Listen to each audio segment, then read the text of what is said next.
പയർത്തോരൻ ഒരു ലളിതവും രുചികരവുമായ കേരളീയ ഭക്ഷണമാണ്. ഇത് എങ്ങനെ ഉണ്ടാക്കാമെന്ന് താഴെ കൊടുക്കുന്നു.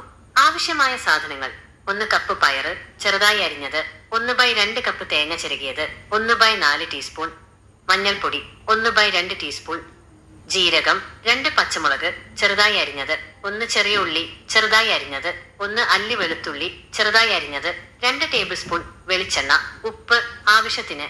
ഉണ്ടാക്കുന്ന വിധം: 1. ഒരു പാനിൽ വെളിച്ചെണ്ണ ചൂടാക്കുക. കടുക് പൊട്ടിക്കുക. ശേഷം ജീരകം, പച്ചമുളക്, ഉള്ളി, വെളുത്തുള്ളി എന്നിവ ചേർത്ത് വഴറ്റുക. 2. പയർ, മഞ്ഞൾപ്പൊടി, ഉപ്പ് എന്നിവ ചേർത്ത് നന്നായി ഇളക്കുക. 3. കുറച്ച് വെള്ളമൊഴിച്ച് പാൻ മൂടിവെച്ച് പയർ വേവുന്നതുവരെ കാത്തിരിക്കുക. 4. പയർ വെന്ത ശേഷം തേങ്ങ ചിരകിയത് ചേർത്ത് നന്നായി ഇളക്കുക. 5. 2 മുതൽ 3 വരെ മിനിറ്റ് നേരം വേവിച്ച ശേഷം തീ ഓഫ് ചെയ്യുക. 6. ചൂടോടെ ചോറിനൊപ്പം വിളമ്പുക. ഈ രീതിയിൽ എളുപ്പത്തിൽ പയർ തോരൻ ഉണ്ടാക്കാം. കൂടുതൽ രുചിക്കായി നിങ്ങൾക്ക് കറിവേപ്പില, ചുവന്നുള്ളി എന്നിവയും ചേർക്കാവുന്നതാണ്.